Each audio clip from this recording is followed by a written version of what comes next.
Good morning, everyone. After a very interesting first panel, I hope everyone here was able to see it. I think this will be a great second panel because some of the topics that we just started discussing in panel number one, we're going to dive into in this panel with this wonderful group of academics and economists and lawyers. So I'm just going to introduce everyone. I guess I'll start from the end down there. We have Hal Singer, who is a managing partner at Econ One Research, a senior fellow at the George Washington Institute of Public Policy, and an adjunct professor at Georgetown University's McDonough School of Business. It was also just announced that Hal is going to be honored next month by the American Antitrust Institute with an award for outstanding antitrust litigation achievement in economics. So congratulations on that, Hal. Next to Hal, I think we have Amy Ray, who is a partner at Orrick, Harrington, and Sutcliffe. Amy was recently featured in Global Competition's review as one of 40 under 40, class of 2016 antitrust lawyers in its global survey. Next to Amy, we have Nicolas Petit, a professor of law at the University of Liège in Belgium, a research professor at the School of Law of the University of South Australia in Adelaide, and a visiting fellow at the Hoover Institution at Stanford University. Next to Nicola, we have Robin Lee, an associate professor of economics at Harvard and a faculty research fellow at the National Bureau of Economic Research. Robin previously served on the faculty at NYU Stern School of Business. And next, we have Susan Creighton, Susan Creighton, co-chair of the antitrust practice at Wilson Sonsini, Goodrich, and Rosati. Previously, Susan also served as director and deputy director of the Bureau of Competition at the FTC. And finally, next to me, I have Leslie Chu, professor of economics at Occidental College. Leslie was previously a visiting scholar at UCLA and at Boston University. And I should add, I'm Barbara Blank. I'm at the Federal Trade Commission. So I thought we would just get started, just jump right into the panelists' prepared remarks, and we are going to start this morning with Amy. Hi, good morning, everyone. I'll use my introductory remarks primarily to address 2 points. First, to set the stage for where we are with respect to Sherman Act Section 2 enforcement and conduct cases, and then second, to acknowledge that, perhaps appropriately, there's a good deal of scrutiny on competition on and among vertically integrated digital platforms. So one, from a view outside the agencies, here's one take on Section 2 enforcement. The last set of monopoly conduct guidelines were withdrawn a decade ago. The most recent major Section 2 conduct case brought by the federal antitrust agencies was against Microsoft. We look back to that 2001 DC Circuit liability opinion in Microsoft as a beacon of the agency's ability to tackle tough questions about competition in the technology sphere. Yet, without federal guidelines or Section 2 enforcement post-Microsoft, it might be fair to ask whether our current antitrust law and economics toolkit are up to the task. I'd respond to that last point in the affirmative, given the flexibility inherent in antitrust law. But perhaps the enforcement approach could benefit from a bit of fine-tuning, especially as new platform and aggregator technologies continue to race forward in vertically integrating. And by the way, I credit Ben Thompson, who was a speaker during Monday's hearings, with putting forward that term aggregator. I think it's helpful for the types of technology interdependencies we'll discuss during this panel. So moving to my second point, these platforms or aggregators find themselves under the enforcement microscope. Echoing my own experience in going under the hood in these types of matters, we need to appreciate both how network effects and platform durability contribute to market power. In unpacking the underlying structure of competition in technology markets, retrospective studies can be helpful to the Commission. That said, we should be cognizant that history might not capture the dynamism of today's digital marketplaces and the ways in which network effects can combine with conduct to undermine competition, for instance, in preventing other disruptors from reaching efficient scale. As just one example, perhaps we can distinguish the historical poster child for efficient vertical integration, the A&P grocery store. It faced competition given that, quote unquote, entry into the food trade was so cheap and easy and that any attempt to raise prices would immediately have resurrected competition. It's quoting from Martin Edelman's book. Can the same be said about digital marketplaces? Well, let's consider a few things. The availability of behavioral data, which we assume is captive to the platform operator and aggregator only. That allows for precise targeting of customers for its own products. Then combine that ability to target, conferred by behavioral data, with the incentive a vertically integrated aggregator has to preference its own offerings. For applicable law, we can look back to the computer reservation system cases and related DOJ commentary. I have a feeling some other panelists may talk about that as well. I'll just read from a 1988 Central District of California opinion. Display biasing is unreasonably restrictive of competition in that it restricts competition on the merits in the air transportation business. And this type of competitive advantage depends upon the perpetration of a fraud upon the consumer. It is unreasonable and therefore an unwarranted competitive advantage because it inhibits competition on the merits. Also in digital marketplaces, multi-homing evidence should receive due weight in assessing competitive effects. To what extent do or don't market players multi-home, and why? Moreover, we're in an era in which platform aggregators often compete for a market in winner-take-most scenarios. It has been acknowledged that this type of aggressive competition, incentivizing monopolies, has produced some of the most spectacular innovations we enjoy today. We, however, should also account for subsequent reduced innovation effects when a monopolist acts to raise rivals' costs, to raise barriers to entry, and thereby to entrench its market power. Let me propose one data-related hypo to you. Suppose a platform operator opens its data to retailers on its platform to help them refine their products to suit the tastes of customers in a market. It then commits to work with massive market research firms to offer the retailers even more thorough analyses of how to delight those customers. That example is actually not apocryphal. It describes what Alibaba did when it demonstrated to Mars that Chinese snackers prefer a Sichuan spicy flavor called mala. Mars then introduced a new product for the Chinese market that is now a wildly popular spicy Snickers bar.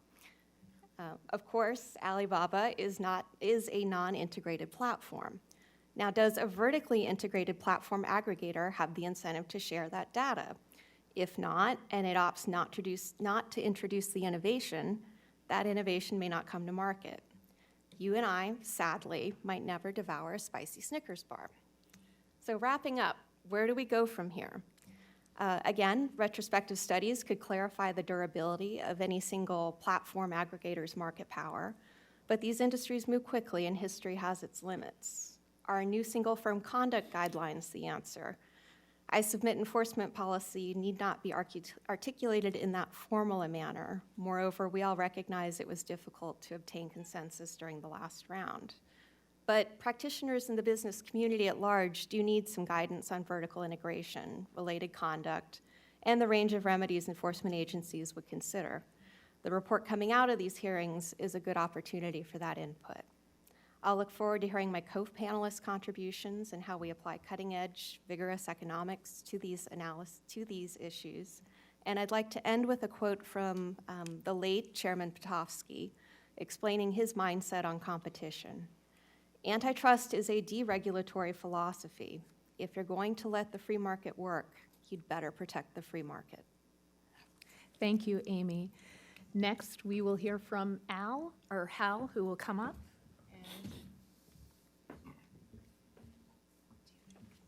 I don't have any slides, but I just think the speech needs to be delivered from a podium. Thanks for having me, Barbara. Thanks for having me, Derek, and the FTC.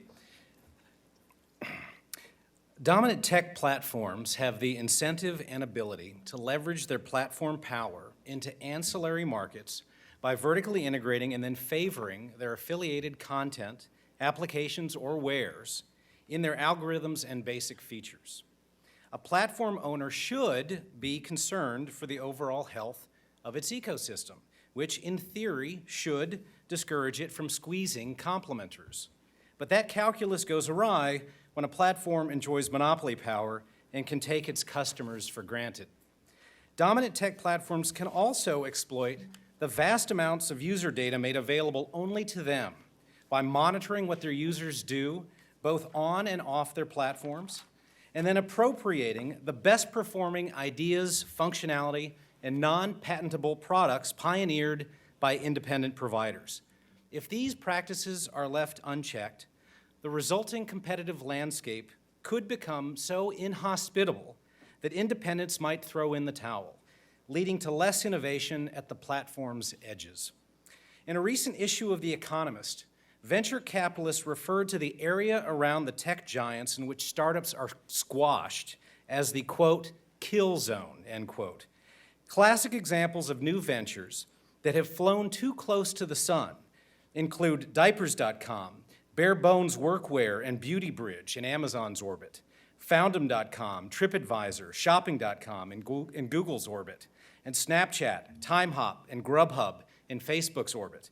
A 2017 survey of 24 Silicon Valley investors suggests that Facebook's appropriation of app functionality from edge rivals is, quote, having a profound impact on innovation in Silicon Valley, end quote. Some new findings are consistent with independents throwing in the towel or not getting funded. Per Crunchbase data, VC investing inside of tech, as measured by the number of deals, has declined since 2015 on average by 23% in the United States and by 21% globally.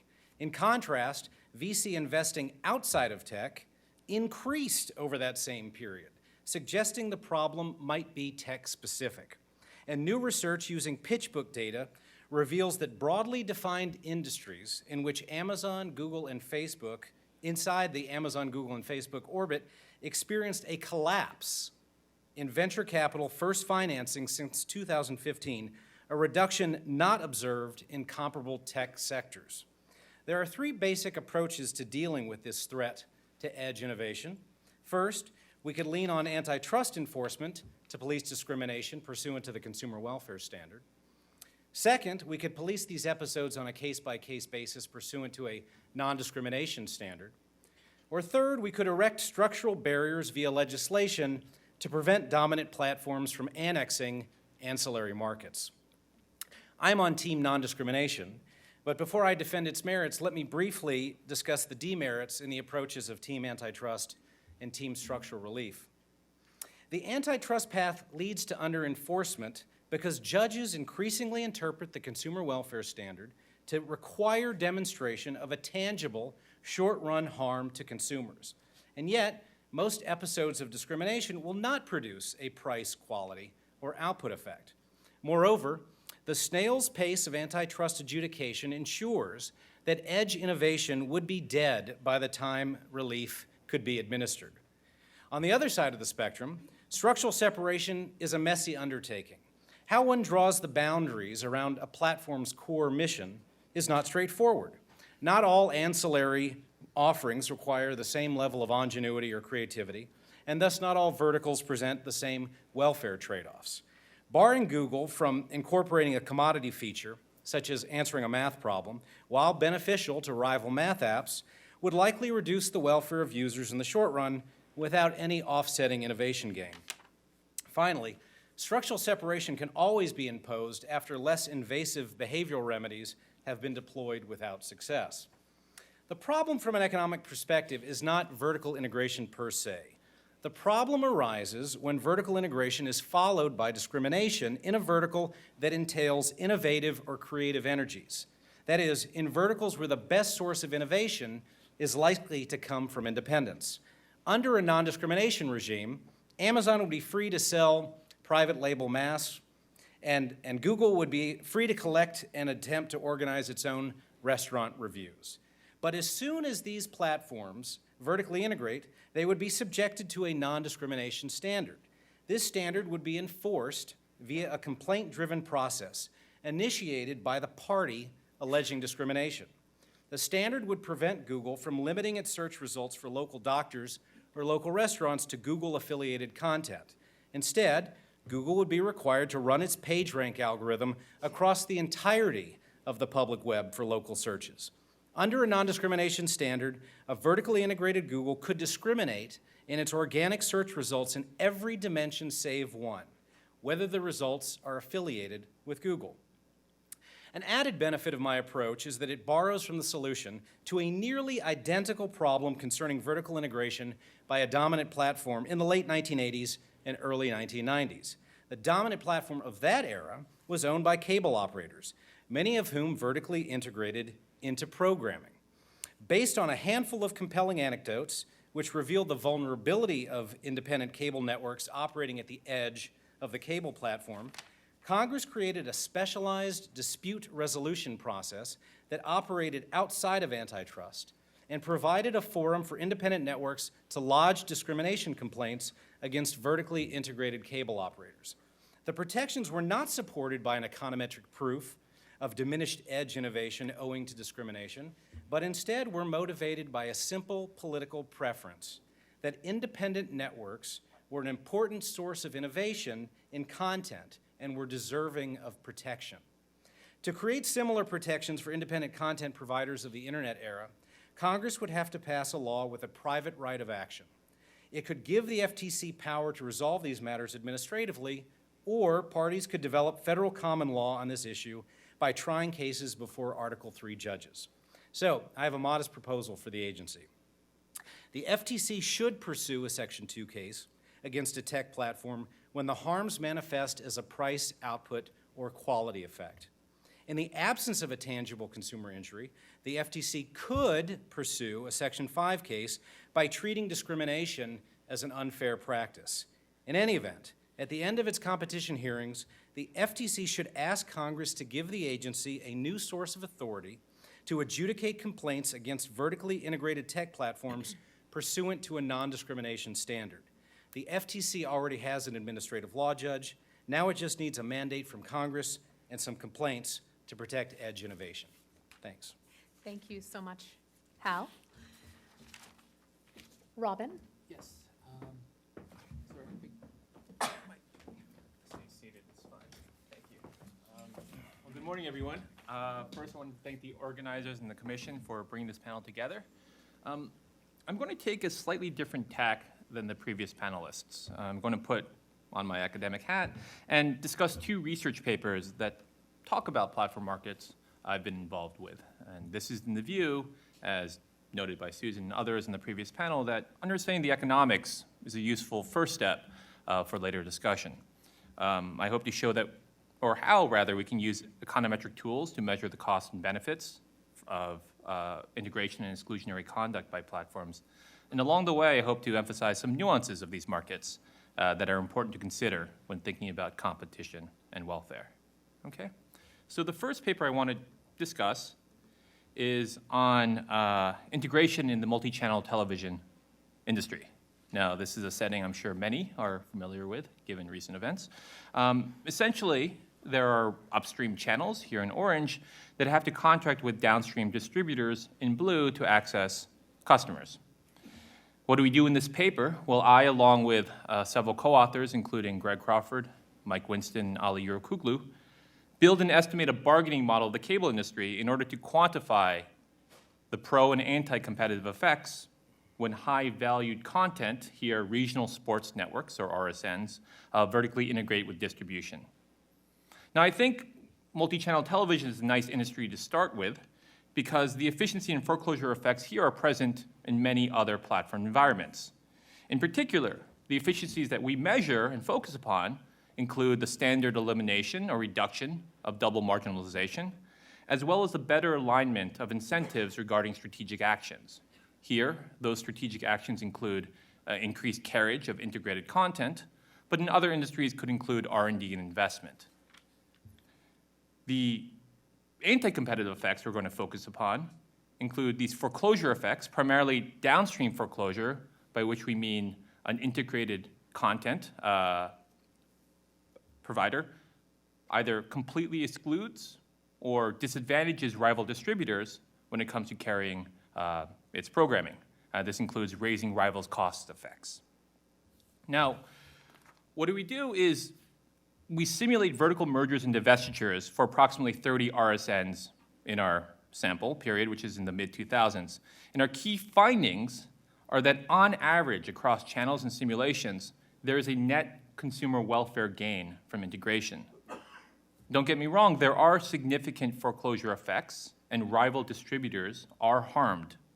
But these negative effects are oftentimes offset by sizable efficiency gains. Of course, this is an average. It masks considerable heterogeneity. When complete exclusion occurs, which happens both in our simulations and in the data some of the times, consumer welfare is actually harmed. And this suggests that in this industry, these program access rules that were in effect by ensuring availability of integrated content to other distributors actually helped consumer welfare. Two additional points about this paper. First, this analysis doesn't really quite get at upstream foreclosure, that is, the disadvantaging of rival channels by an integrated distributor. Now, you might think this may be less of a concern here due to the presence of program carriage rules. However, these rules don't eliminate all potential harm. For example, consider the channel neighborhooding requirements imposed for the Comcast-NBCU merger. And second, this paper measures really the static effects of integration and doesn't capture long-term effects on entry, exit, investment, and so forth, which can be significant. For this, we'd probably like to complement it with some sort of dynamic analysis. And to do this, I'm going to sort of highlight another paper of mine that looks at a somewhat more dynamic environment. This one studies the role of exclusive and integrated software in a particular hardware-software market, or a canonical hardware-software market, the video game industry in the 2000s. This too is a platform market. Consumers purchase a hardware platform to access affiliated software titles. But here, as with most technology products, it's important to consider the evolution of this industry over a period of years, right? Not just at a single snapshot. To do this, in this paper, I estimate and build a model of platform competition with network effects, focusing on how platforms try to attract both consumers and software developers. It turns out here, beliefs over which platforms will eventually succeed are critical in the early months or the early years of this generation. What's interesting about this particular generation of the industry was that there was essentially an incumbent, Sony, who had released its platform a year before other entrant platforms came to market. There was also a brand new entrant at this time, Microsoft, who previously had never been involved in the video game industry. The key finding of this paper was that the entrant platforms were able to leverage integrated and exclusive content to their advantage. That is, in a counterfactual world where integrated and exclusive software prohibited, entrant platforms really couldn't have provided a compelling reason to either software developers or consumers to join their platform. Most software products would have initially joined the incumbent, and consumers would have followed. And this in turn implies that exclusivity, given that entrant platforms were able to outbid or outproduce high-quality content, encouraged platform competition. And this analysis also emphasizes how a reduction in platform competition can appear to maybe have small short-run effects, but very large long-term effects. Here, without subsequent entry by successful platforms, prices would have been higher and industry-wide quality and software development likely reduced over time. Now, these similar findings about the benefits of platform competition exist elsewhere. For example, in a related study in television markets, economists Austin Goolsbee and Emil Petrin measured consumer welfare gains from the entry of satellite television distribution to be on the order of billions of dollars per year. Thus, although facilitating competition within platforms for complementary products is desirable, this suggests that cross-platform competition can be just as, if not more so, more important. And one last point before concluding. I think Amy touched upon this point as well. In this industry, multi-homing is really important to consider. Here, the heaviest users and the source for most industry revenues, they bought multiple platforms. And I bring this up because the extent to which consumers can multi-home matters for how platforms compete. For example, if you're a platform, you don't really need to access all complementary products to be successful. All you really need to do is offer a compelling set of certain products to get some multi-homing consumers on board. Similarly, any product can potentially be brought to market and be successful even if it's excluded from one or several platforms. So on that point, I'd like to pass it along to the next panelist. Thanks. Fantastic. And we are going to move on to Leslie. Okay, so yeah, it's wonderful to be here, and I'm looking forward to our panel discussion. So in the spirit of Robin's remarks, I will also put on my academic hat and use the next few minutes to share some of my research that I've done on platform markets. In particular, I want to talk about two papers. The first looks at a platform introducing new products, and the second looks at a platform copying content from other sites. And in both papers, I find that this type of platform content can have significant consequences for the use of third-party sites by consumers. Okay, so my first paper in the Journal of Law, Economics, and Organization, I'm looking at whether or not, or actually how, a platform introduces or integrates a product into its particular platform. So in this case, I'm looking at search engines. So if you have your laptops handy or your cell phones, feel free to pull up Google and you can sort of look along. Just do a keyword search for flights to DC, and you'll see in this case that you'll get a set of search results, and they'll have links to various online travel agencies like Expedia, Travelocity, and you'll also see as well Google's own product, Google Flights.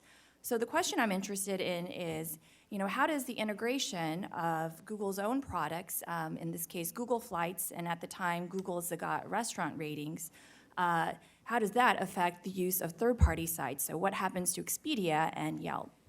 And so my results actually show two opposing findings. So the first is that when Google integrates Google Flights, what happens is that a usage of online rival travel agencies decrease. But on the other hand, the integration of Google Zagat ratings actually increases the use of other review sites on Google.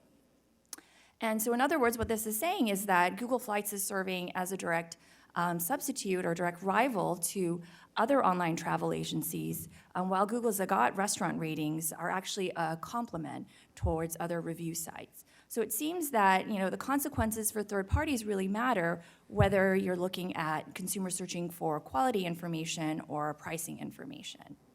And so I'll circle back more to this after I talk about my second paper. So in my second paper, so this is joint work with Catherine Tucker and in the Journal of Economics and Management Strategy, we're interested in looking at what happens when a platform copies content from another site. And so in particular, we're interested in how a news aggregator like Google functions when it shares headlines or short extracts of articles from other news sites. And so what we find is that when there's a sudden and large removal of news content from this news aggregator, this actually leads to a sharp decline in consumers' visits towards other news sites from Google. Right, so in other words, Google News here is not serving as a rival to other news sites or as a direct substitute, but rather it's serving as an upstream referral to these sites. And in fact, in particular, what we find is that consumers tend to use these news aggregators to locate information that they might not otherwise find. So content that is more unusual or more niche, more highly localized news. And so if you take these two papers together, what this is showing really, or what this suggests, is that platform integration of either its own products or content can really shift consumers' use of third-party sites. So when consumers are looking for or exploring information that is more unknown, so perhaps looking for a restaurant they haven't visited or today's news, this type of platform content can enhance the use of third-party sites. On the other hand, when consumers are looking to confirm prices or perhaps to make a purchase, this type of platform content can have a negative consequence for rivals. All right, so thank you, and I'm looking forward to our panel discussion. Thank you, Leslie. Nicola? Sure. Thank you, Barbara, and thanks again for the invitation by the FTC. That's a great opportunity to talk about great topics. So I'd like to give a bit of context and then make two general remarks on the topic. So the context first, as we heard, there's a lot of clamor against platform strategies of vertical exclusionary conduct, and there's basically two main families of allegations which are made. The first involves leveraging conduct where the platform gives preferential access, display, or placement to its own products or services at the expense of rivals. The second family of claims involves vertical integration itself, so the platform would sort of undertake aggressive M&A or copycat innovation to squash actual or potential competitors. So this is a sort of standard Amazon story, uses data on merchants or from merchants to favor its own businesses. It's like, in the in the X-Men, there's a character, I think it's called Rogue, and it can absorb other mutants' powers, just like that. So it's a bit the same sort of thinking. With that in mind, the first high-level remark that I'd like to make is that I think antitrust could better acknowledge that the social costs of vertical exclusionary conduct by platforms is risk class dependent. So what I mean by that is that harm to consumer welfare is higher when we see exclusion of firms with a cross-platform threat kind of potential. By contrast, the harm resulting from the exclusion of firms without disruptive potential should be a lesser concern for antitrust policy. So there's nothing groundbreaking in what I'm saying here, but my perception of the current conversational framework is that we are not quite seeing that discussion or that distinction. We talk about whether to protect inter versus intra-platform competition. We talk about substitutes versus complementary competition. We talk about remedies between platform and edge innovators. That framing is not necessarily useful because risk classes are independent from those concepts, and real platform threats can come or not from both substitutes and edge products. So Microsoft Bing, for instance, a complainant in the leveraging case in Europe and elsewhere against Google search, strong inter-platform competition. Not sure that this represented a platform threat for Google. Diapers and batteries, intra-platform competition to Amazon or edge competition. Is there a real risk of platform threats through those kinds of products and services? I'm not too sure about it. And so what I want to say is we risk missing the real big thing here if we're basing enforcement on the basis of frameworks which are not apt to help us distinguish between the real platform threats, which is a sort of big consumer harm type of category, versus the lesser harmful type of anti-competitive conduct. So to be a little concrete, the law sometimes draws this discussion, and we heard yesterday on the panel on the Microsoft case that the Microsoft case was a lot about platform threat type of conduct and applications barriers kind of threats. We also know that the US merger guidelines tell us that mergers can reduce competition when they eliminate a maverick company. So I think antitrust policy could perhaps go a little further and think about drawing the full consequences of the various types of risks of foreclosure when it designs a priority agenda or tests or rules and standards for enforcement. And for instance, you could say, we're going to prioritize cases which involve a real threat of platform disruption versus cases which do not really represent that type of risk for market competition. All right, so that brings me to my last point and my last remark. So I read a lot of work being done on platform-specific harms to competition, and I read much less work on platform-specific vertical integration efficiencies. And I'm not talking here about all the efficiencies that we know from the econ literature about, preventing hold-up, reducing double marginalization, and that sort of stuff. I'm talking about things which you read in sort of, management or, startups kind of literature. And so in those books, there's a lot of interesting material. So in the tech world, there's sort of received wisdom concept, which is adding verticals. Adding verticals is a sort of received concept, and it's a concept that people talk about when they're talking about growing a company. So in the growth stage, platforms often use adding verticals as a strategy to accelerate customer acquisition. So Facebook, for instance, invested a lot of money in acquiring multiple companies for email scraping purposes to be able to find out the people to invite to the service. E-companies like Amazon, for instance, started in one segment, like ebooks in 1997, and at very quick pace added on music and video, adding verticals, or same with Uber and Lyft, adding Eats and scooters and other kind of verticals. So when firms add verticals as part of their growth strategy, the real hard question for antitrust is the following. So we may welcome adding verticals as a growth monetization strategy for startups, but should we change the assessments for firms that are no longer startups, like incumbent platforms?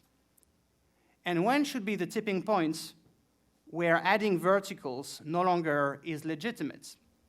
So in this discussion, you also have to bring into the mix the thinking about the fact that late entry is often the sort of norm in the tech industry and often a source of efficiency. Think about Google entering mobile OS, or think about maybe Amazon today trying to enter some verticals because maybe it thinks that the verticals on the platform do not do good service to customers. Now, I just want to close with one last statement. This concern about adding verticals may not be, or these efficiencies about adding verticals may not be so pertinent in technology areas where you have a lot of ex-ante coordination in, for instance, standard setting organizations where you can clear all the details through a sort of ex-ante trial and error process and discussion within industry. But in industries like the tech industry we're talking about today, there's no such process, and so it may make sense to let companies add verticals later to sort of capitalize on the experience of previous experiments by smaller firms and provide to customer value for money. Thank you. Thank you so much, Nicola. Susan, last but never least. Well, thank you, Barbara, and thank you again to the Commission for having me on the panel. So I wanted to maybe step back, and Amy mentioned history. Actually, I thought maybe step back even further and give a historical perspective. I've been representing tech companies and antitrust for a really long time now, but that the history goes back even further than I do, of grappling with this problem about vertical integration, particularly understanding it to mean technological innovation in both hardware and software platforms for at least the past 4 decades that I'm aware of. So examples to think about would include the IBM peripherals cases in the late 1970s, the antitrust division's 2 Microsoft investigations, the FTC's 2010 Intel investigation, and the FTC's 2012 Google investigation. So the IBM, just to give an example of what are the kinds of issues those cases involved, the ones that people might be a little less familiar with, the IBM cases involved IBM's integration of previously separate components such as CPUs and disk drives. So this integration eliminated a lot of cables and wiring, but it also hurt the business of competing peripherals manufacturers. The first Microsoft case, people tend to forget, prohibited the tying of Microsoft's MS-DOS with its Windows 3.1 windowing software, but expressly permitted their integration into Windows 95, and so on. So apart from the cases, if you sort of the things that didn't get challenged or didn't become famous in antitrust world, you see even more examples of platform competition through product integration. I mentioned yesterday David Evans has a nice summary of the history of portal competition among the major portals, AOL, Yahoo, and MSN in the 90s and early 2000s, to illustrate how adding features is often how platforms compete with each other. As Dr. Evans noted, the portals competed intensely by adding features such as email, messaging, search, news, shopping, sports, maps, video, and travel. Some of those may sound like platforms today. They were verticals then. On the hardware side, Apple innovated on its iPod platform by adding mobile telephony and internet functionality to the iPod, which they famously advertised as a 3-in-1 device, and then they gave it the name of the iPhone. So if a review of the history of tech platforms over the past several decades, and in the caricature of antitrust tech world, you'd say you've gone from a caricature of IBM as the only company out there to the Wintel duopoly, to the three big, portals and how scary AOL looked. And now we're talking about Big Five, or I've lost track of how many big platforms. All through that, the arc of that history, we've seen vertical integration is a striking, pervasive, and distinctive feature of platform competition. So since the protection and promotion of innovation should be a paramount goal of antitrust enforcement, antitrust enforcers should tread with particular care when they're challenging that kind of product innovation. Now, that's not to say that innovation should be per se immune from antitrust scrutiny. The courts and agencies, their consent orders have upheld liability where the supposed innovations were essentially shams. They made no business sense, but for their anti-competitive effect, such as when they actually impair product performance or amount to a deceptive bait and switch. I think one of my favorite examples was from the IBM peripherals cases. IBM found out that sort of the amount of load that its rivals could carry was sort of like 30,000 bits and up, so it designed the product to only go up to 29,000. That would be a good example of a product that served no efficiency benefit. But that said, I think two themes that consistently run through the cases, run through the consent orders, are themes that have served us in good stead and that we would do well to follow. The first, that is in practice, the courts consistently have upheld product integrations if they determine that the integration provides an actual benefit to users, even if those changes impair competition from a rival's product. Such a finding, whether the court has articulated their test as a balancing test or some other kind of test, in practice, I would submit, has found that when they find that the product innovation will actually benefit consumers, that finding has acted like in the predatory pricing world, like a finding of above-cost pricing. Where found, it's conclusive. The agency's consent orders have faithfully reflected that state of the law, even when dealing with fencing-in relief to cure alleged antitrust violations. Just to give one example from the FTC's history, I'd point you to Section 5 of the FTC's 2010 Intel consent order. So this is in the context of even with fencing-in relief, it expressly permitted Intel to make design changes to its product that would, quote, improve its performance, operation, cost, manufacturability, reliability, compatibility, or interoperability, close quote, even if those changes degraded the performance of a competitor's product. Second, the courts, and most expressly in the DC Circuit's two Microsoft decisions, they've recognized that it's a mistake to apply a backwards-looking assessment of market demand and market definition in the antitrust assessment of product integration and platform markets.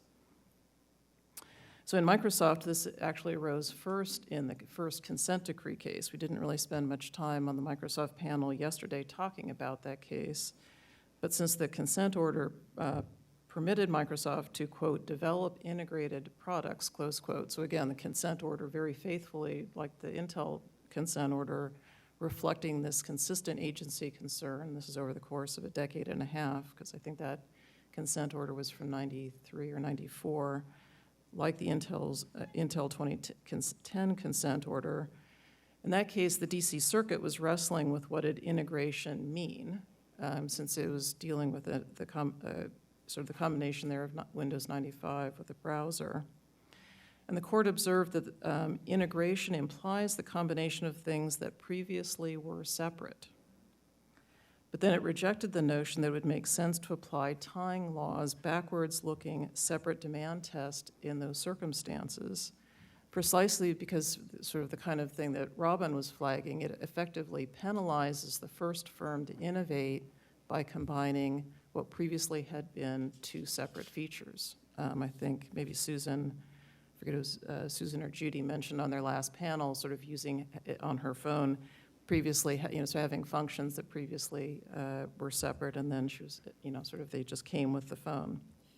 So the example the court gave, which I particularly enjoyed, was they said, just because Kodak recognized separate markets for parts and service that should not make a self-repairing copier an unlawful tie. So as we talked about yesterday, the DC Circuit in its subsequent Microsoft Section 2 case used that same kind of rationale to reject the idea of applying a Section 1 per se tying analysis to platforms precisely because of the ubiquity of bundling and the pervasively innovative character of platform software markets. I think it's the kind of, like, sort of the example that Robin gave of Microsoft innovating through its vertical integration to compete with Sony. So in that context, I think the courts and the agencies respectfully have gotten things exactly right.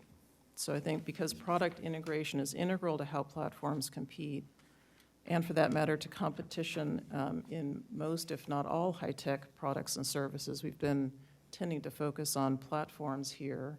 It's been equally true of hardware and software, but it's also been true of non-platform products. The number of products that used to be separate that are now combined, system on a chip, that kind of thing.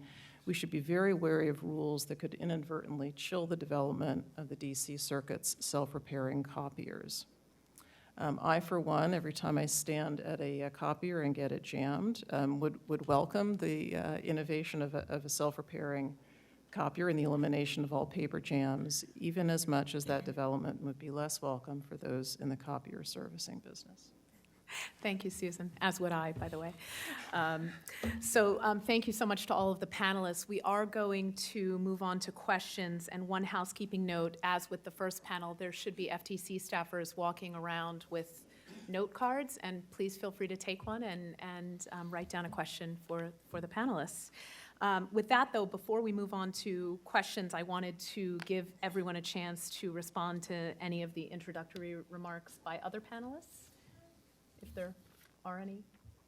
Actually, if Barbara, sorry to pile on, having just finished, but I thought it was interesting, just as we go forward, to think about what Leslie's research and kind of like in light of what Robin's research showed, just for example, just to pick one of her examples on flight search. So, I think if you pick up on something that Michael Salinger had mentioned, he said, there's no such thing as a general search. And sort of this goes to the point about the importance of multi-homing. I think most people in 2010, if they were asked, hey, why don't you do a search for what flights you want, the first place you'd think of probably to go would have been Expedia, and then maybe Travelocity after that. And then maybe, I don't know, you'd think of Google, but you wouldn't kind of have very much in the way of expectations of it being producing a very good effect. So another way of interpreting Leslie's sort of findings is the sort of Google adding those flight search capabilities actually was enhancing competition to what was then sort of the dominant Expedia. And so the substitution effect she found is exactly what we would be hoping sort of that you would be seeing in terms of interplatform competition.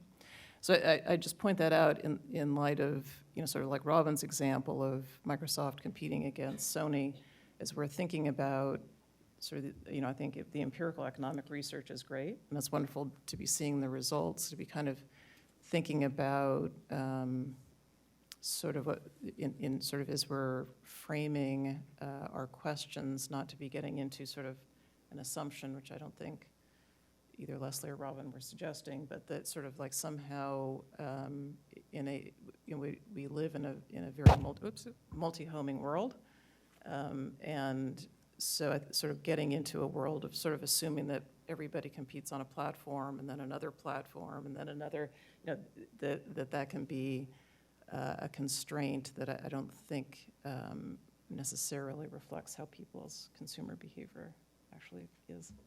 Thanks, I appreciate that. And actually, on that note, you and Nicola and several others, Leslie and Robin, all referred to this kind of adding of verticals and whether adding verticals and integrating technologically somehow is how we should classify that. And with apologies to Nicola, I hesitate to admit, with him sitting here at the table, that we at the FTC, and me in particular, spend a lot of time thinking about what we know as inter-platform competition versus intra-platform competition, where verticals are added to a platform.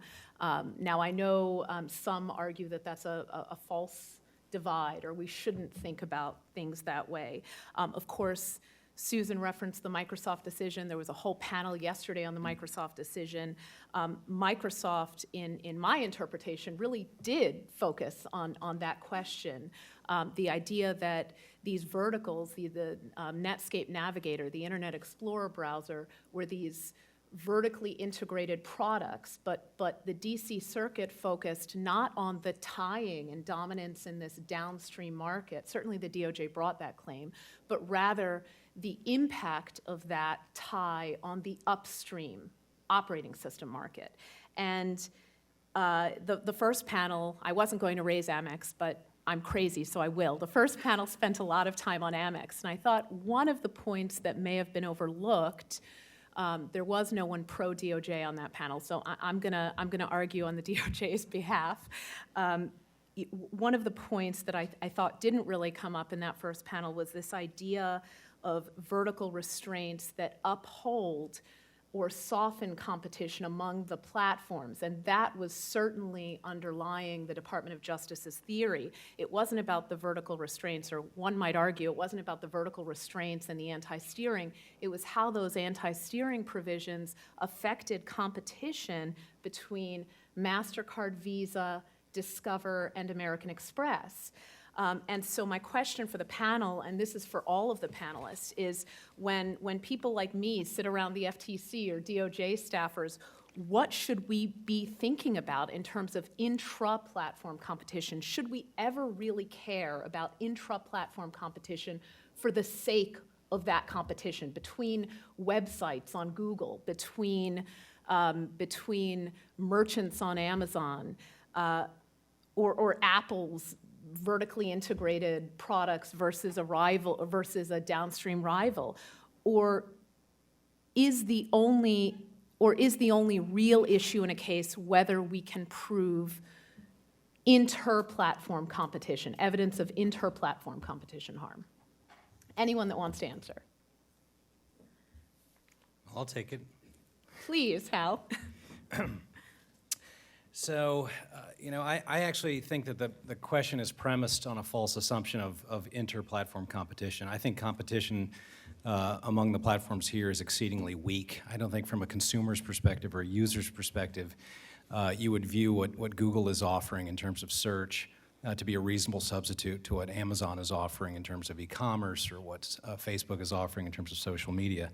In fact, this competition is so weak that Google, I think last week, finally pulled out of the social media sphere. And to me, that was incredibly significant, because if Google, with all of its resources and accumulated data and network effects, can't overcome the Facebook monopoly, then who can? So I really reject this notion that inter-platform competition is occurring and all that significant. My skepticism, by the way, of antitrust being the right tool here isn't whether a plaintiff or the government could show that Amazon or Google or Facebook were monopolists in their respective fiefdoms. That would be fairly straightforward. My skepticism is whether or not you could show a tangible harm to consumers in the short run. I think about Google, say, making an efficiency defense in a case. This could come up, and they say, no. The reason why we invaded a particular vertical is because we were worried about DuckDuckGo breathing down our necks. And just think about that for a second. Would it survive the laugh test in a court? Probably not. We don't know why Google is making its decisions of how to invade, but we do have a paper by Feng Su that investigated why Amazon is invading its verticals. The authors in that paper, it's a Harvard paper and Harvard working paper, just got published in a strategy journal. But they determined that Amazon was not making these invasion decisions based on improving the ecosystem for the platform, but instead was scooping up profits that were previously earned by independents. So I do think, in summary, that harm to innovation at the edge is a worthy policy objective, and it should be pursued and policed by the agencies. Please. Thank you. Yeah, I just want to, think about this concept of interplatform competition. I mean, what kind of platform competition are we talking about? Do we want 5 search engines competing against each other, 5 OS for mobile? Do we want 6 competing email services? I mean, is this really sort of, social optimum that we want? I'm not too sure. I think what matters is to understand that interplatform competition in tech doesn't really occur in the core market functionality where the incumbent is present. And so once you sort of start thinking this way, you think about the fact that interplatform competition is not horizontal, but sort of adjacent. So, the battle for the user interface is a good example where you've seen generations of user interface applications replacing each other, and that battle for, being the prospective platform is what is interplatform competition instead of horizontal competition for, say, search or email functionality or personal social network.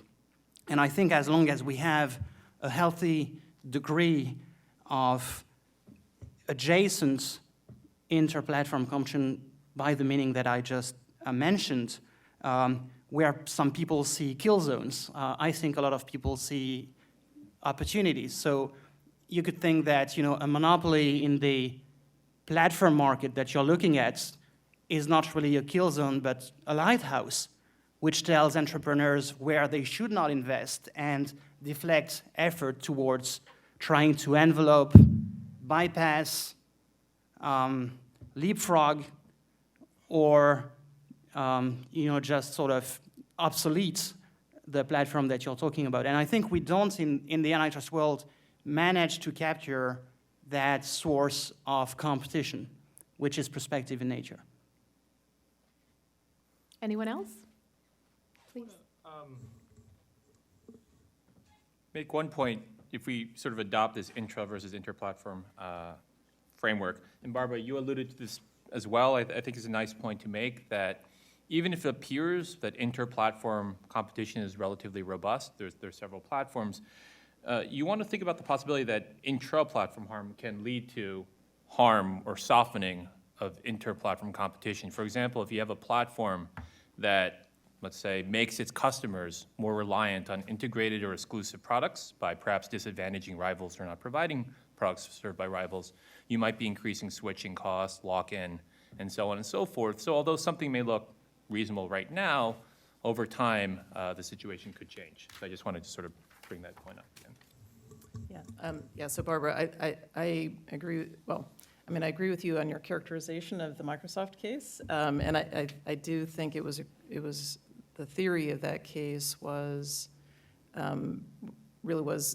harm can be to a product that's an intra-platform product. So, like when Microsoft misled the app developers over polluted Java, that was a harm to Java. But the point was sort of was creating the harm to the inter-platform competition, and that was definitely, I think it was interesting hearing that, sort of in the Microsoft case in the U.S., the Department of Justice didn't even challenge the idea of a dominant firm bundling and giving away for free and making a default its browser, which by comparison is the Android case in Europe. So what was sort of not even challenged in the US, we heard was sort of the basis for liability in Europe, but what was the real focus in the US case was sort of real kind of early recognition of the importance of multi-homing, was the restraints that were adding on top of that, preventing users and the OEMs from being able to allow switching and allow multi-homing. And so those are, I think those are a great example of what you were talking about that's a vertical restraint, but its harm was impairing the multi-homing and the switching that would have facilitated the inter-platform competition. Thank you. Related, one commentator, Stacy Mitchell, who must have been very busy because I heard her name come up in the first panel as well. She submitted a comment from the Institute of Local Self-Reliance, submitted another public comment also about Amazon. I think the comment in the first panel was about Amazon as well. Stating that Amazon uses its dominant gatekeeper position to undermine competition from rival retailers and manufacturers that depend on its platform to reach the online market, citing examples such as Amazon taking retailer data on consumers and using it to launch its own products or to preference those products ahead of rivals. The European Commission has also reportedly, according to news reports, launched an investigation into these practices. This goes to the heart of what we were just talking about, a platform investing in verticals or preferencing its own content, and how we think about those downstream issues. How should the U.S. antitrust agencies look at this issue? And if I can start with Leslie. Sure. So yeah, I haven't looked at Amazon specifically. From my research in search engines, I can hypothesize that there are a couple of things to keep in mind. So the first point is actually something that Susan Athey spoke about in the prior session about this type of preferencing serving as non-price predation. So in a way in which you can have a short-term sacrifice for a long-term gain. So maybe in the short run, downranking or downgrading a high-quality site or high-quality seller on your particular platform with the hope of recouping in the long run. I think a second thing also to keep in mind is really how consumers are using the platforms. Because this can help identify situations in which we might be more concerned about this type of preferencing leading to real harm or having a platform having a more higher incentive for doing so, and versus situations in which maybe we're less concerned about this happening. So for instance, in the case of a direct price comparison or purchasing perhaps on a platform, it could be the case that this integrated product is going to really act as a direct competitor, direct substitute, and here the incentive and the potential for harm could be great. And then finally, another point relates to what Susan mentioned earlier about, does this integrated product represent an actual benefit to users? So in what way, if any, does the integrated product represent an improvement to rivals? So you can imagine a case in which really it doesn't, or there could be instances in which the integrated product is in fact superior, either through the product itself it's better, or that consumers have some benefit of staying within that ecosystem and using that integrated product. Thank you. Does anyone else want to comment on that one? Yeah, maybe I just can tell you a little what the European Commission did in the Google Shopping case. Operating under the assumption that no one in this room read the 226 pages decision of the European Commission, but I did that. And the reasoning might inform the reasoning of the Commission in that investigation. So the Google Shopping case is, on the facts, a sort of standard case where you have a platform which has its own comparison pricing service, and it does. So the platform Google here was accused by the European Commission of having done two things: resorted to product integration, so integrating the comparison pricing functionality of a bunch of independent providers of that service, and second, applying ranking penalties to competing comparison shopping websites and services that it did not apply to its own Google Shopping box, which appeared very prominently on the search page. Now, when you look at those facts, you could think, well, the European Commission probably has followed a kind of run-of-the-mill discrimination/leveraging theory of harm and established its case on that basis. It is not what the European Commission did. So if you read the decision, you will understand that the logic in the case is not a logic of Google trying to leverage and basically replace independent competition by its own service. It's basically a logic of equality of opportunity, and I think those words appear in the decision. The Commission says the problem is that Google denied equality of opportunity to competing products. It sort of, cured the air supply. That's it. So you don't find the sort of, fancy IO language of ability and incentives to foreclose secondary markets. Nothing of that appears in the opinion. And you don't find the words leveraging in the European Commission decision. There's no such thing there. So I think it's fair to say on the basis of that case, and if that reasoning informs what the Commission will do in the Amazon investigation, that you can actually move quite fast to find liability under Article 102 in such cases. Right, and I'll just add that, if it's the case that Google was preferencing its own verticals above those that were of lesser quality and applying those scores to punch down the results of competitors, looking at US law, that's probably cognizable as a consumer harm under the consumer welfare standard. Yes, so just on, not to get on too detailed on the facts, but the reason, one of the reasons for the differences in outcome between the U.S. and the EU, I would submit, is that in the FTC's findings, or the conclusion was, as I've mentioned before, I think sort of really the clear law in the U.S. is that if you have a product design and it benefits consumers, that's pretty much the end of the story. Google competed in, or its argument in the EU was not that it was trying to compete with DuckDuckGo, but that it was trying to compete with Amazon. And so what the defense was that Google was trying to improve its product relative to Amazon. And I think, as Nicola was suggesting, I think really the EC's concern was that not was even effectively stipulating, if that were the case, that there could still be equality of opportunity problems with that. I think that's a pretty fundamental difference between the two jurisdictions. But Thank you. So we've spent a lot of time this morning talking about Google, Amazon. I've heard Facebook mentioned, and in the first panel as well. We haven't, Susan Athey mentioned Apple for a brief second in the first panel.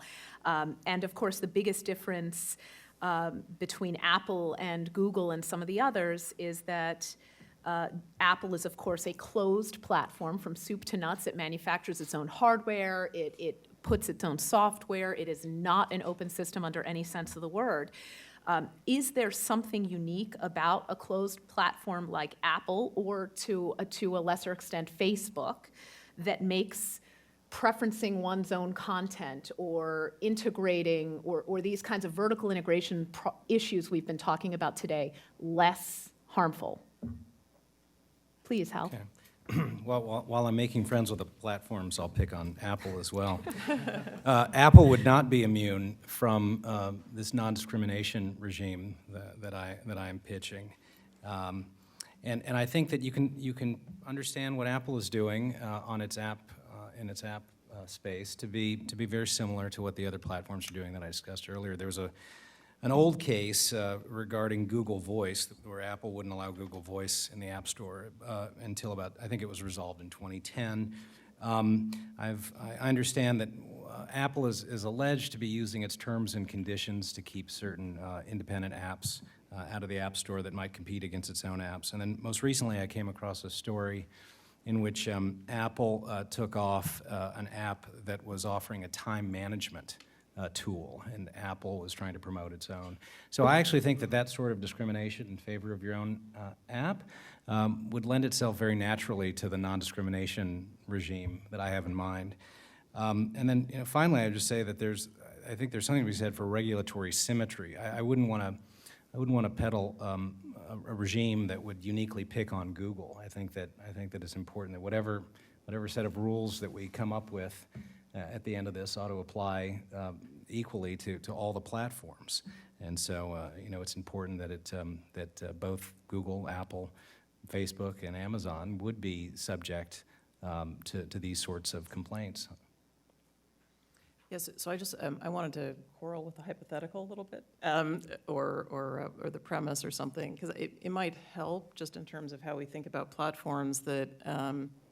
Like if you just take iPhones and Android devices, for example, neither Apple nor Google make their devices. So Apple uses what are called ODMs, or original design manufacturers, while Androids are made by OEMs. And in some ways, that distinction is more about contract terms than anything, because the same company can be an ODM for one customer and an OEM for another customer. So the difference really relates to the degree to which the company that makes the device is given a specified design.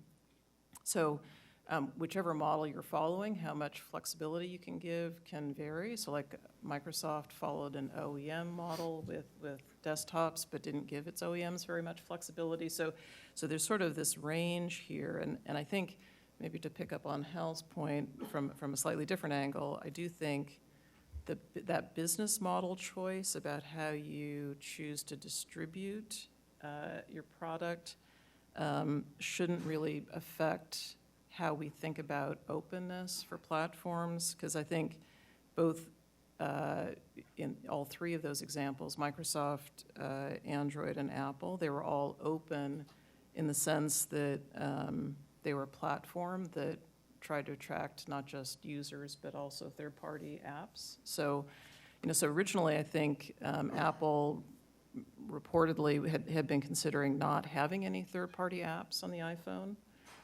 But, as soon as, like, I think of more of a closed platform as being like BlackBerry, say, sort of in the old days, where it really there were no third-party apps available for it.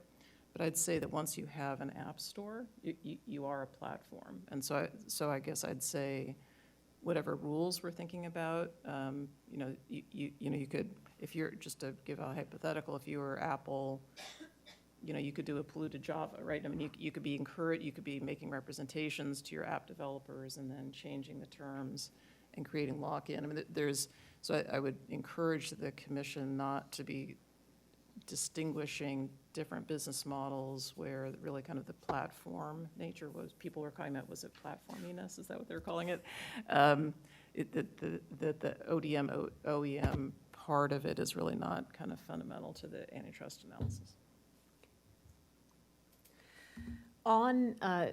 On Hal's proposal of non-discrimination, we seem to have a lot of audience questions about this issue, so I'm just going to read one of the questions.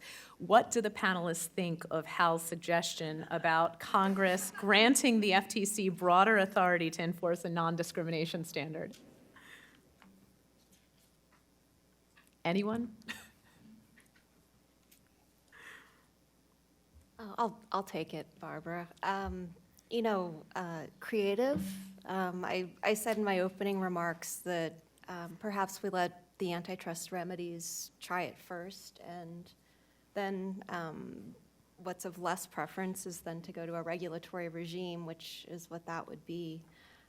You'd still have to do some sort of an investigation, and I certainly take the critique that it takes a little too long to do these conduct investigations. And it's the remedial stage that certainly would be shortened. But I'd also say another approach is to bring a case and then have a precedent to apply.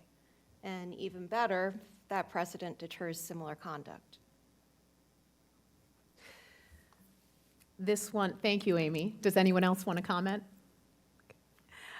This question is for Hal himself, and relates to something that has come up in our prior discussions in preparing for this panel. One of the questions that we were going to discuss is what kinds of platforms should be subject to these non-discrimination regulations, and how far would that duty of non-discrimination extend? One of the examples that I think of in my mind is the idea of a flashlight manufacturer, and these, maybe I shouldn't say this, we get actual complaints about these things at the FTC. So, for example, a flashlight manufacturer being accused of discriminating against downstream battery manufacturers because it changes its design to ensure that only its proprietary batteries work in the flashlight. You have the Keurig coffee maker that gets attacked by angry consumers when they change the design of the K-cup so that generic K-cups don't work with it anymore. A great question from the audience is, should supermarkets not be able to put their private label products on the top shelves? And why should we only have a non-discrimination rule for the internet, if that's what you were suggesting? Lots of questions for you, Hal. Yeah, I get that one a lot. I appreciate it. I get that one a lot about it. Is this regime gonna restrict what Safeway can do on its shelves? And the answer is no. So there's two ways to create exemptions as to who would have liability under this non-discrimination standard. The first would be to put it right into the authorizing legislation. Say these protections are meant to discipline and police the large dominant tech platforms. Now there's another way, and it's actually my preferred way, and it's what Congress did in the Cable Act of 1992, which is you do it in the evidentiary standard that a complainant has to satisfy in order to prevail at the merits. And so I didn't get into those, but very quickly the three prongs that a complainant has to establish in these cases is that your app or content is similarly situated to the cable operator's app.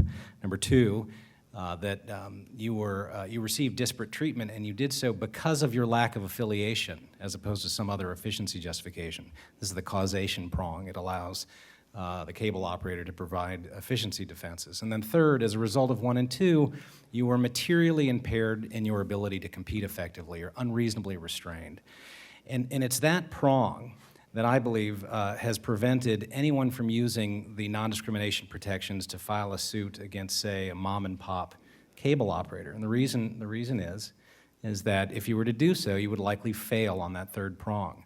And so I think that third prong, material harm to the complainant, is what would prevent cases being brought from anyone except the largest and most dominant tech platforms. I'll just leave with this one last thought on the Safeway notion. I looked at market shares in brick and mortar groceries, and Safeway just doesn't have the requisite share in that market to ever engender the kind of foreclosure levels that would make life miserable for an independent who couldn't get on Safeway shelves. In contrast, when you look at the e-commerce market, you see that Amazon has a significant share and likely would have sufficient size to foreclose an online merchant. And so in that sense, I can't predict how the cases will shake out, how a judge would rule as to whether or not that material injury prong was satisfied. But I can tell you that Amazon would be a much more likely respondent than Safeway if these rules were to come into existence. Does anyone else want to comment on the application? Please, Nicola. Yes. Hal's dream is probably, you can probably find a sort of instantiation of your dream in Europe. It is known that Americans wrote European Union competition law. Robert Bowie, a professor at Harvard, I think, and George Ball in Brussels, were the drafters of the treaty provisions that we have on discrimination. And so we have now a provision in the treaty, which is in the chapter on competition, which says that it's unlawful for a dominant company to treat similarly situated trading parties differently, thereby inflicting on them a competitive disadvantage, right? So we have that. And the question is, what have we done with that American creation in Europe? And the answer is, well, we have not really applied it because it's very complicated on the facts. So the notion of a competitive disadvantage lies in the eye of the beholder. Level playing fields, all those things are extremely difficult to gauge on the facts. And I think the third prong of your test would not only make fail complaints against mom and pop cable providers, but also against large companies, because it's very difficult to substantiate such claims. So what we know from our experience in Europe is that when the European Commission has received complaints of unlawful competitive disadvantage in abuse of dominance cases, instead of treating them under that legal basis, it sort of moved the case to another theory of liability, like leveraging or equality of opportunity, as I mentioned before, and sort of skirted the discussion on discrimination because it's just very complicated. Although if I can follow up and ask you again about Google Shopping, some would argue that Google Shopping really is about a dominant platform not being able to pick winners and losers. the remedy at least that was suggested. What is your view on that? So I agree that the outcome looks really like sort of, non-discrimination outcome. The reasoning that went into the case was very, very abstract and very formal. The Commission simply talking of equality of opportunity, thereby sort of implying that everyone should have an opportunity to be on that platform, regardless of what Google did on the facts. So the reasoning of the European Commission is not predicated on a legal basis that belongs to non-discrimination.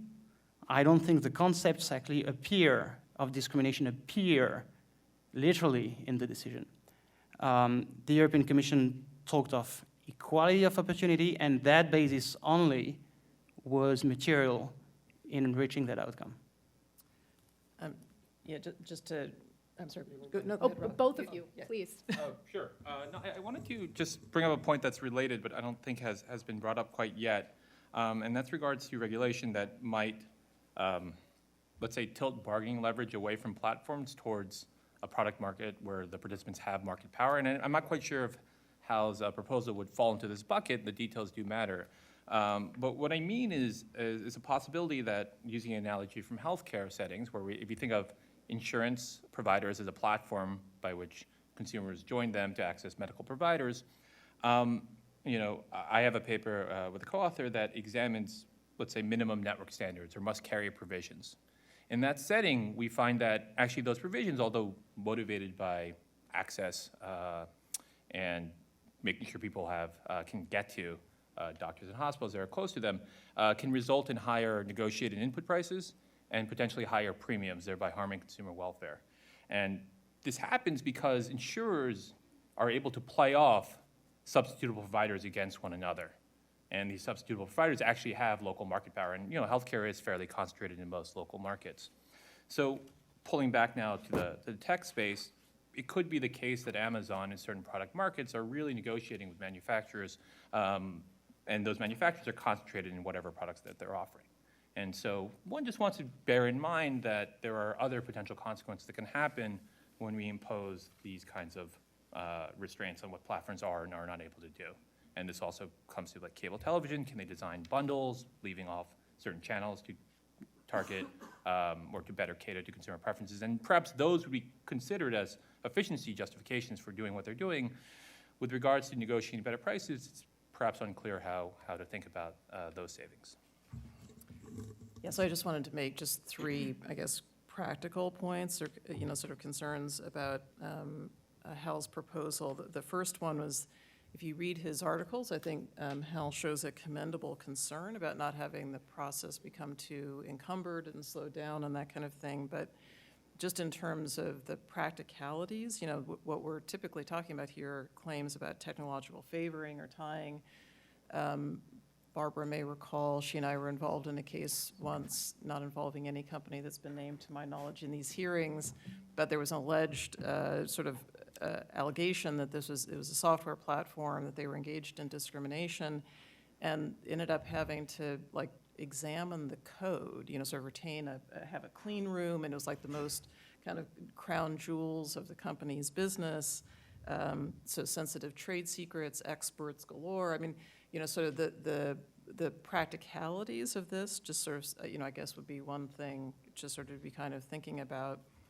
A second concern would be, sort of, although I think Hal is intending to sort of focus this on, sort of, I guess, sort of smaller players being able to challenge dominant firms, that's all kind of in the eye of the beholder, very heavily dependent on market definition, who's dominant, who's not. That seems to be an area that I would say is chronically under-examined in terms of how do we define products in this space, partly because of the integration problem, the dynamism and stuff. So, but just the likelihood of, in fact, firms with market power being able to game the system seems to me extremely high. Just to, as back when I was representing Netscape, they had 70% browser share. I remember somebody in an agency joking, why aren't we investigating you? So it's not all that hard to imagine, a Microsoft, sort of bringing this kind of challenge against Netscape for being dominant in browsers and slowing it down. And then just a final concern, and then kind of related to that second one, is I think one of Hal's examples in one of his papers is sort of the preferencing of that Amazon has in their Home Assistant for Avis. That would be a great example of a market where, it's just barely getting going. We've got 5 or 6 firms all tumbling into this market all at one time.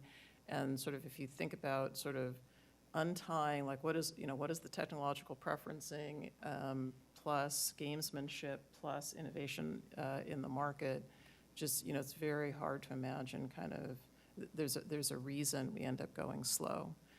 In antitrust matters, and that the sort of the potential for gamesmanship and for getting it wrong is pretty high. Hal? Yeah, let me just respond really quickly to Susan's 3 points. On the question of practicality of implementing a non-discrimination regime, we don't have to look to Europe. We can look to the United States and the cable experience. We have a handful of cases that you can go look into and see how they were adjudicated, how they were resolved. NFL Network v. Comcast, Masson v. Comcast, Tennis Channel v. Comcast. I have to disclose I was the complainant's expert in each of those. I'm no longer invited to the Comcast Hanukkah parties. We just need an ALJ, and you need an evidentiary standard. So I'm not sure if what you meant by practicality was that it's cumbersome or too difficult to enforce this. In terms, if what you meant was that we have to go in and redesign, someone's search algorithm. I reject this notion too. Remember, if Google were a respondent in such a case, the complaint, as I hear it, is that Google is being asked to run its PageRank algorithm in its exact form and all its glory on the entirety of the web. Period. That is, there's no change being sought to the algorithm. It's just that instead of populating the one box, and I should explain, this is the display that appears at the top of the screen for certain searches, rather than limiting the content in that one box to Google-affiliated content, Google instead would be required, if it were to lose a case under this regime, to run its PageRank algorithm in its exact form on the entirety of the web, right? So no one's asking for a change in the algorithm in that sense. And by the way, if Google won that race or won that competition on the merits, its local content scored highest per Google's algorithm, then Google's content ought to go into the one box. With respect to rent-seeking and gaming of the system, again, I point back to look at the case history of cable. I can tell you the cases. I just mentioned 3. There's about 2 others. You never got a rival distributor using the system in order to slow down a cable operator. So that just never happened there. And I think that you can do that with respect to standing. The purpose of these rules, again, were to promote independent cable networks that were being discriminated against by vertically integrated cable operators. And finally, I don't think the Google Assist, the Amazon Assistant steering you to Avis is a great example of vertical integration followed by discrimination. I see Avis as being a third party that is getting preference by Amazon. I don't think that would be a great case to bring under this process. What I'm thinking more of is when Amazon sits back and figures out what types of merchants are making a lot of money on its platform, and then decides to copy those ideas and to promote its own Amazon private label merchandise. That's the kind of fact pattern that I think would be ripe for a case. Thanks, Hal. On that note, another question from the audience. You're very popular. Is your idea, this non-discrimination standard, predicated on the FTC's failure to bring a case against Google in 2013? And what would your plan have addressed that failure? That's a great question, but I don't think it's predicated. I would still be arguing that there are gaps in enforcement under the antitrust laws, under the consumer welfare standard, regardless of what the agency did in that case.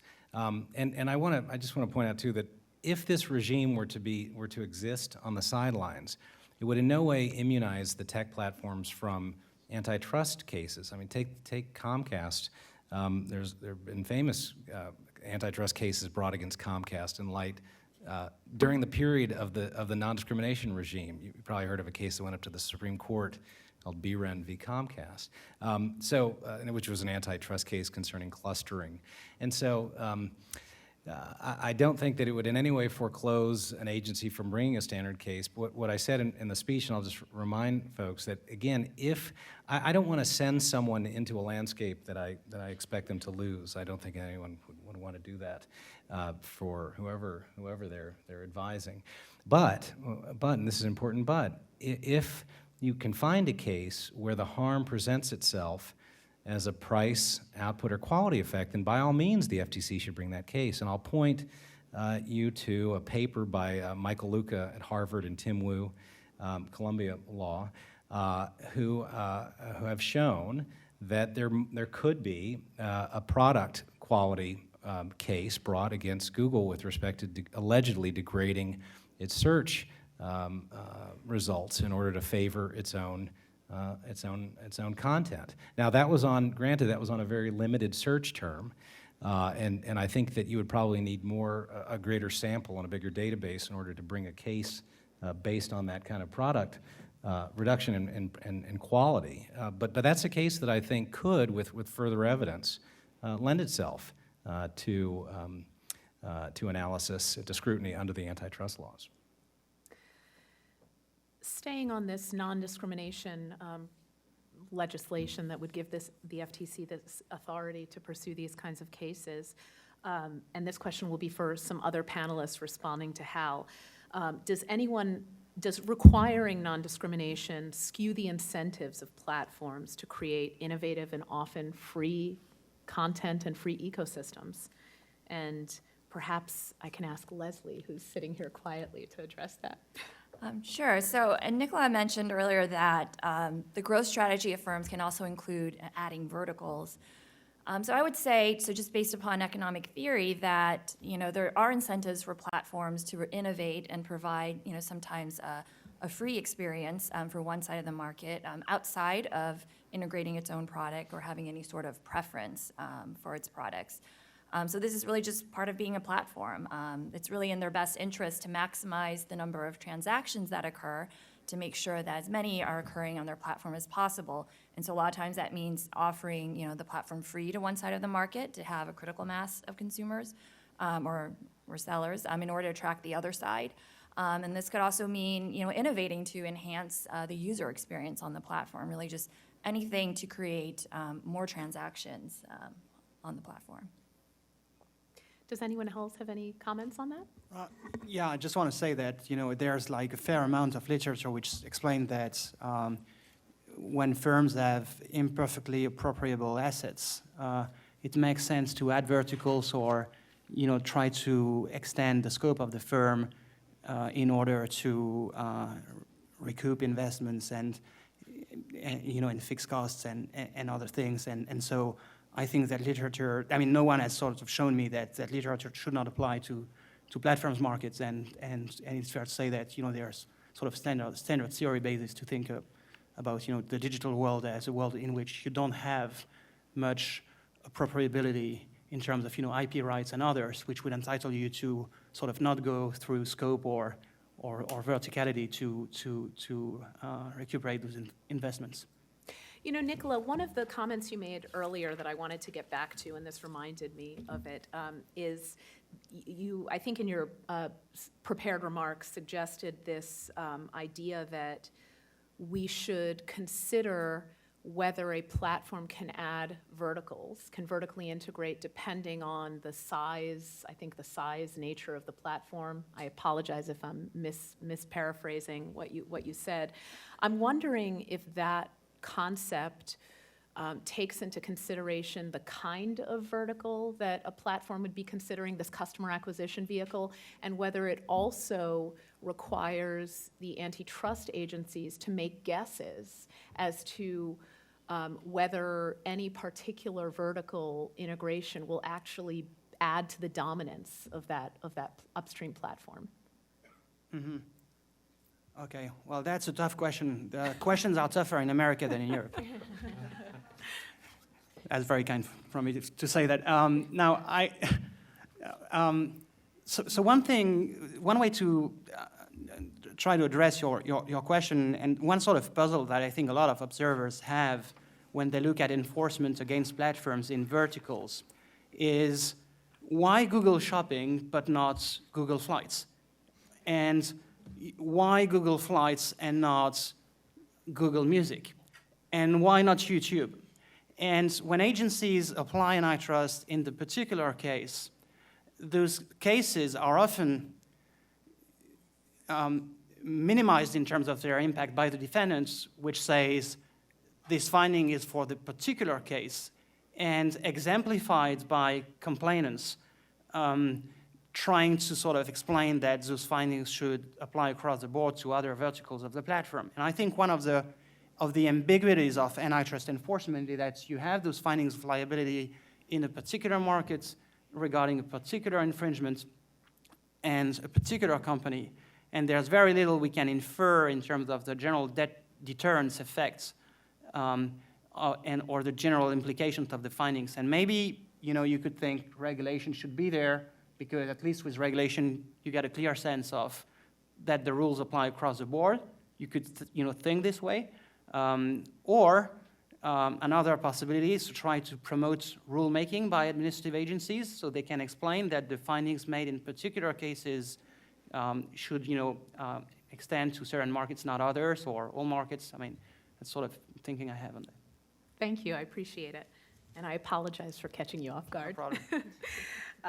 So I want to turn to, with our last 10 minutes, I just want to make sure we hit on this topic. It's been the hottest topic in antitrust discussion for the last year or more. Of course, the commonality of all of these platforms, Google, Amazon, Apple, Facebook, is that they collect data. They collect lots and lots and lots of our data.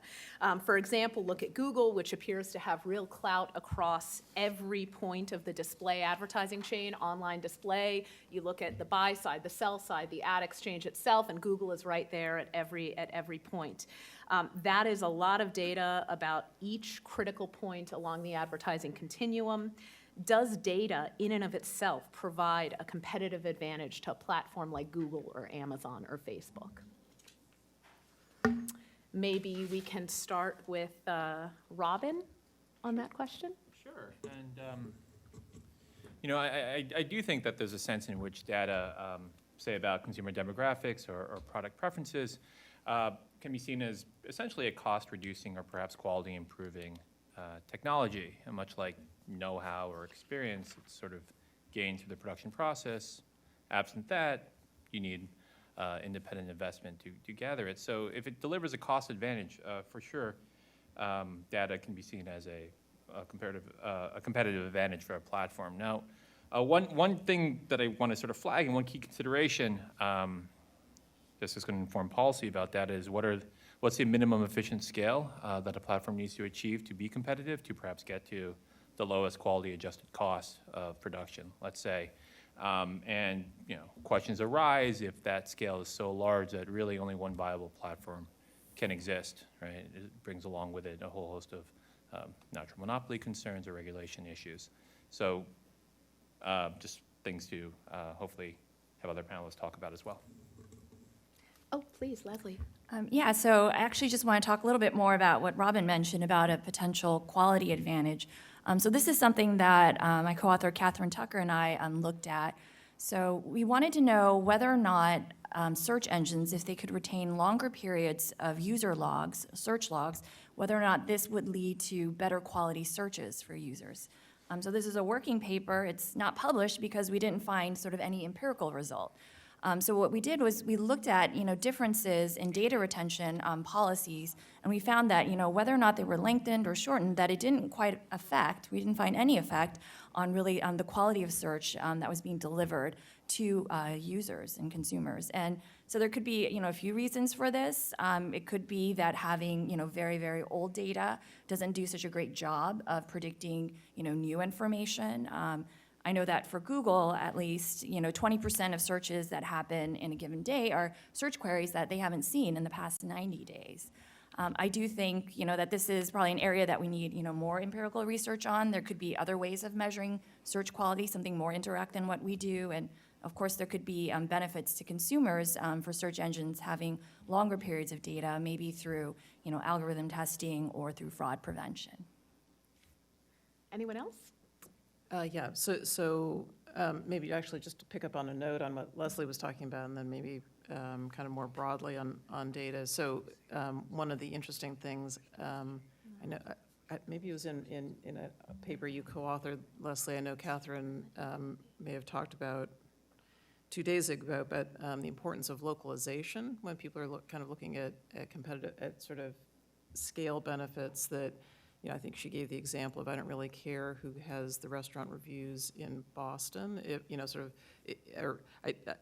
What I care is that they're in Boston. She's at MIT. I don't really care if they're in Seattle. I think you can kind of take that idea and apply it sort of to productize it. Sort of like I don't really care. If I'm in travel search, I don't really care how comprehensive your hotel listings are. If what I'm looking for is, sort of, music search or something that, so an interesting thing will be kind of what data are we talking about that way? And I think some of the it'll be interesting kind of how that research leads going forward. But stepping back, sort of, I did speak on, I guess, an ABA panel in the spring on the whole big data issue, so I have been giving it some thought. And it'll be interesting to see kind of empirically where this goes. Right now, you can color me skeptical. That it seems it's sort of serving right now as a stand-in for by comparison with tangible physical assets. Like think AT&T's local networks, the cable companies, the last mile. Those are.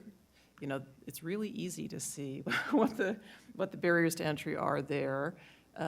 Google's been mentioned a lot here. Google did a lot better job competing against the browser than it did with Google Fiber against that last mile monopoly. So as we're trying to think about how does data compare to those much more tangible, and I think Catherine actually part of her research has been on the importance of network effects being localized to physical, tangible hardware. But if we're talking about big data kind of then abstracted away into some purely virtual environment, just haven't really seen examples of that being borne out, like in the mergers the FTC's been looking at or something. In fact, I would have argued maybe what I've seen more is that the data used to be more of a barrier to entry with, so like I was involved 20 years ago when West and Thomson were merging, and there was a question about, so in legal research, whether or not the internet could be a constraint on legal online searching, and in fact, yes, sort of the DOJ concluded it could for current cases, but the problem was that there were all these states that had, sort of like basically no records of their past cases.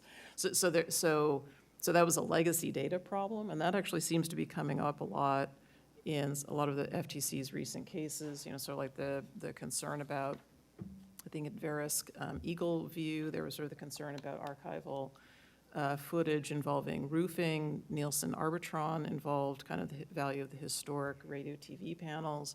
So clearly, data can be a barrier. I guess the question is that barrier going up or down as we're moving to a more virtual world?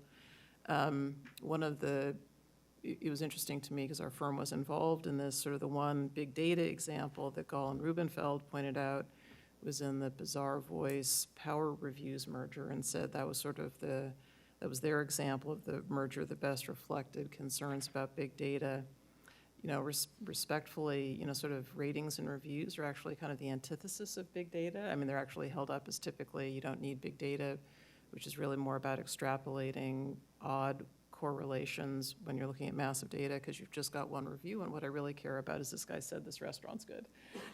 So it's actually it's an example of a non-big data kind of data set, and Power Reviews itself had only 11 million in sales at the time it was acquired, so it doesn't exactly conjure up visions of some massive amount of data. So I think it remains to be seen kind of whether or not big data is going to turn out to be a problem. Just two other thoughts with respect to whether or not it is a lot of sort of the plummeting cost of data collection, analysis, and storage.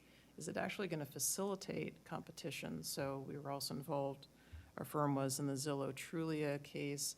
I think it's been estimated that something like 99% of all data currently is unused. Those were companies that figured out how to take public domain databases about real estate sales and try to create a database that could be at least a partial substitute to what has been a legacy, huge historical advantage of the multi-listing database. And so one of the things that's going to be interesting as time goes on is to see how much are we seeing companies innovate in taking public domain and other data sources that are just lying around unused and actually causing increased competition, not decreased.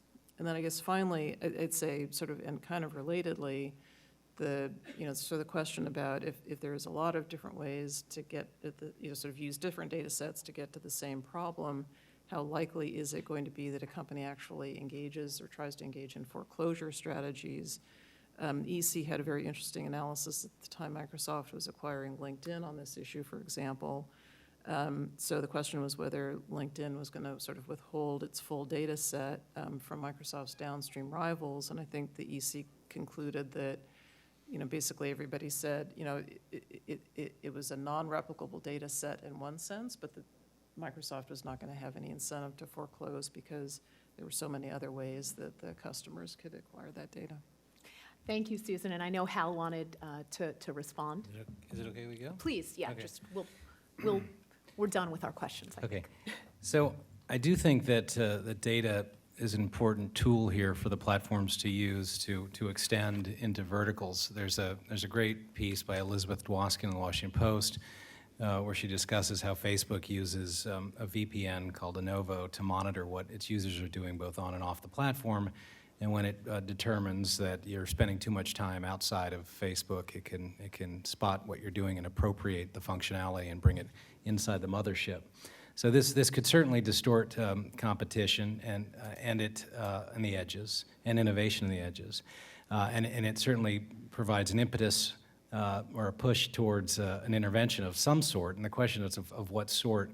There is a constituency forming around this notion of data portability, and if I could just quickly weigh in on that one, and I know that I don't mean to hurt their feelings because I need support for the Net Tribunal, so maybe we can trade each other's support. But they like to invoke the experience of number portability, and I was a big fan. I have a piece estimating the consumer welfare benefits of number portability. But I think the prospects of success here are different and less, unfortunately, because in the cell phone space, you did need to coordinate with all your friends to make a move. You just got permission to take your number with you, and you went to a rival carrier. And here, I think that there's a very complex coordination problem of everyone in your network kind of moving at the same time to the new platform. And I think that for that reason, and among others, I'm not as enthusiastic about calling for mandatory data portability. Thank you so much, and I have 20 more questions I could ask on data. This is a great topic, but unfortunately we're out of time, and I just want to give a huge thank you to this amazing panel we have this morning, and there are going to be more data discussions, I think, coming up at these hearings in a few weeks. So thank you so much, everyone.